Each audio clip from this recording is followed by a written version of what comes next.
Hi everyone, I am Engineer Sondi Paul. Show you fantastic, important and informative update. Share market news of Dhaka Stock Exchange and Chittagong Stock Exchange stock market. This is educational video. Stock market ঝুঁকিপূর্ণ নিজের বুদ্ধিতে buy sell করবেন।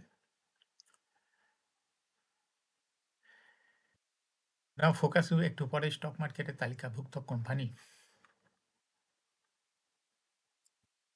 Paper and printing সেক্টরের company Sonali paper and board mills limited এর fundamental analysis করার সঙ্গে ভিডিওতে technical আলোচনাও করব। কাজেই সঙ্গে থাকুন।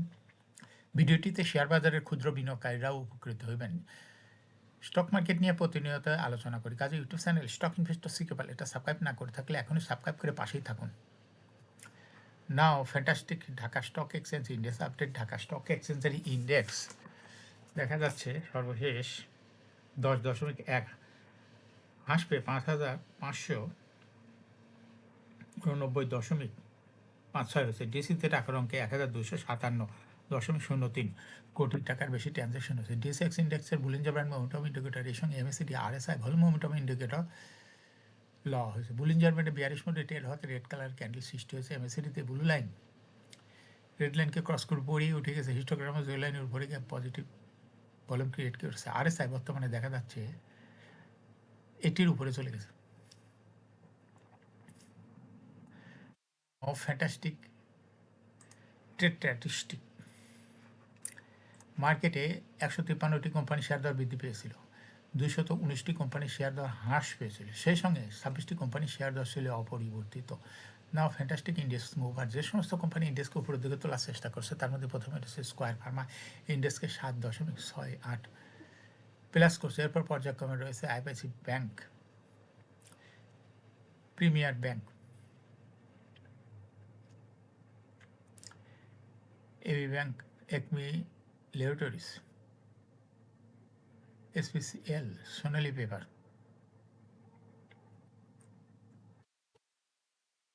ঢাকা ব্যাংক,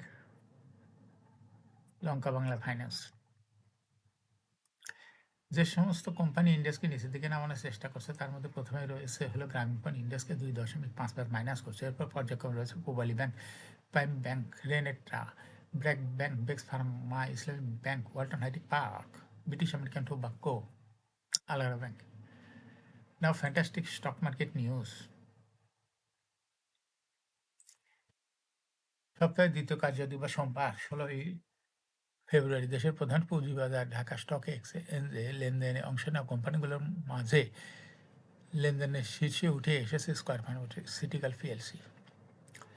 এদিন কোম্পানিটি 65,83,00,000 টাকা শেয়ার লেনদেন হয়েছে। এর ফলে কোম্পানিটি লেনদেনের তালিকায় প্রথম স্থান দখল করে নিয়েছে।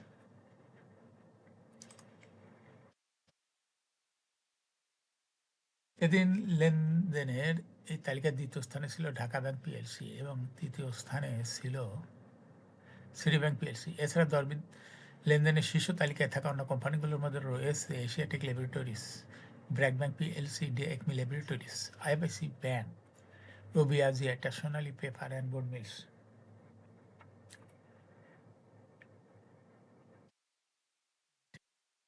হাউজিবাজার power company limited.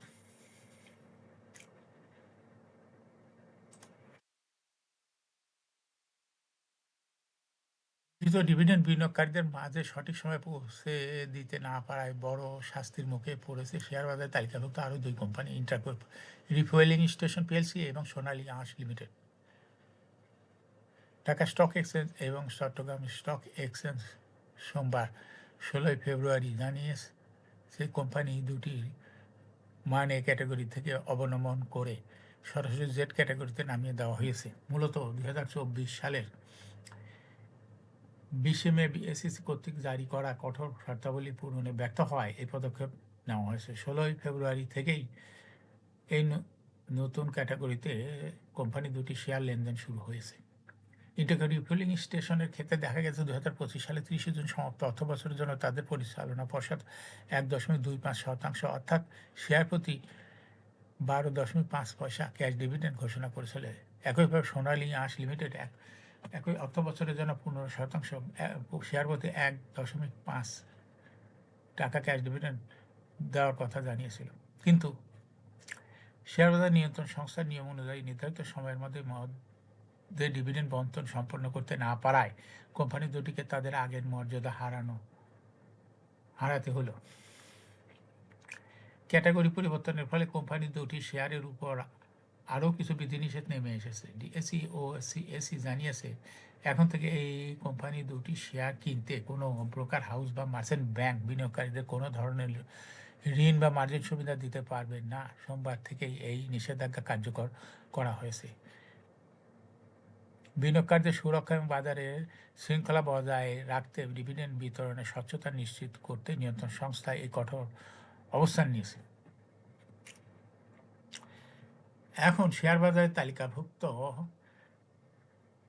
Paper and printing সেক্টরের company Sonali paper and board mills limited এর ফান্ডামেন্টাল অ্যানালিসিস করবার সঙ্গে ভিডিওতে টেকনিক্যাল আলোচনা করবো। কাজের সঙ্গে থাকুন।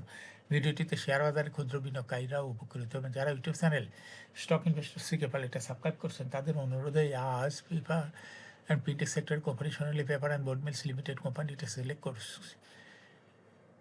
সোনালী পেপার অ্যান্ড বোর্ড মিলস লিমিটেডের ট্রেডিং কোড হলো সোনালী পেপার। এই কোম্পানিটি মার্কেটের সর্বশেষ ক্লোজিং দর ছিল 261 টাকা 70 পয়সা। 52 সপ্তাহের মধ্যে কোম্পানিটির সর্বনিম্ন দর নেমেছিল 125 টাকা এবং 52 সপ্তাহের মধ্যে সোনালী পেপার অ্যান্ড বোর্ড মিলসের সর্বোচ্চ দর উঠেছিল 314 টাকা 90 পয়সা। এই কোম্পানিটি পেপার অ্যান্ড প্রিন্টিং সেক্টর একটি কোম্পানির অথরাইজ ক্যাপিটাল 50 কোটি টাকা। পেইড আপ ক্যাপিটাল রয়েছে 32.945 কোটি টাকা। রিজার্ভ রয়েছে এই কোম্পানিটির 520.19 কোটি টাকা। ইয়ার ইন্ড হলো 30 June. Last AGM held on 18 December 2025 for the year ended 30 June 2025। এই কোম্পানির সর্বমোট শেয়ার সংখ্যা হলো 3,29,45,188 শেয়ার রয়েছে সর্বমোট। এই কোম্পানি সর্বশেষ 2025 সালে 40% ক্যাশ ডিভিডেন্ড দিয়েছিল বিনিয়োগকারীদের। এই কোম্পানিটির ফার্স্ট কোয়ার্টার ইপিএস হচ্ছে 2.82, দ্বিতীয় কোয়ার্টার হয়েছে 3.08। Price earning ratio based on latest audited financial statement in the year 16 February 2026 এর PE ratio হয়েছে 36.5। Financial performance as per audited financial statement in the year 2021 সালে EPS হলো 4.89, 22-এ 6.03, 23-এ 4.74, 24-এ 3.79, 25-এ 7.17।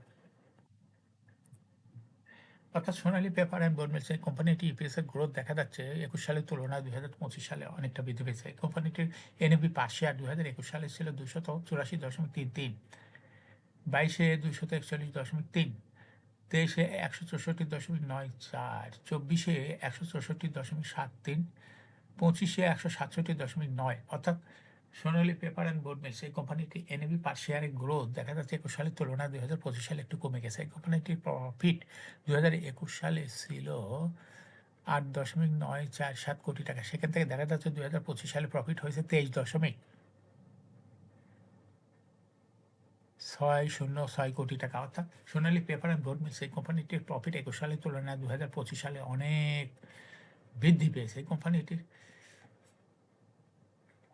ডিভিডেন্ড ইল্ড 2025 সালে হয়েছে 2.88। Listing year Sonali paper and board mill কোম্পানিটি 2020 সালে share বাজার তালিকাভুক্ত হয় market category A. Share holding percentage as on 30 June 2025 sponsor ডাইরেক্টরের কাছে ছিল 67.51% শেয়ার। গভর্নমেন্টের কাছে কোনো শেয়ার ছিল না, ইনস্টিটিউশনের কাছে ছিল 6.44%, ফরেনের কাছে কোনো শেয়ার ছিল না, পাবলিকের কাছে ছিল 26.05% share. Share holding percentage as on 31 জানুয়ারি 2026 দেখা যাচ্ছে ইনস্টিটিউশনের শেয়ার হোল্ডিং পার্সেন্টেজ কমিয়া হয়ে গেছে 5.8%। ইনস্টিটিউশনে যে শেয়ারটা কমেছে সেটা চলে গেছে পাবলিকের কাছে, যার জন্য পাবলিক শেয়ার হোল্ডিং পার্সেন্টেজ বৃদ্ধি পেয়ে হয়ে গেছে 26.69% শেয়ার। এই কোম্পানিটির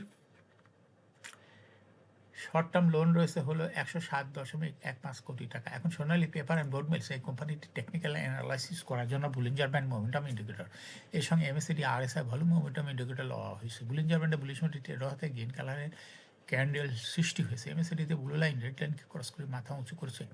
হিস্টোগ্রামে জো লাইনের উপরে গাঢ় green colour positive volume create করেছে। আরএসআই বর্তমানে দেখা যাচ্ছে 60-র উপরে চলে গেছে।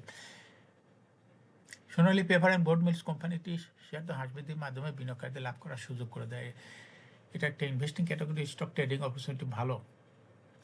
এটা একটা লো পেইড আপেড কোম্পানি। এরকম fantastic important and informative update news video নিয়মিত দেখতে YouTube channel stock investor CK Pal must subscribe, must like, must share YouTube channel stock investor CK Pal. Share বাজার তালিকাভুক্ত কোম্পানি ডিভিডেন্ডের খবর, আইপিওর খবর, ইপিএস এর খবর নিয়মিত জানতে YouTube channel stock investor CK পাল এই ইউটিউব চ্যানেলে ভিডিও নিয়মিত দেখতে পারেন। Thanks for watching this video.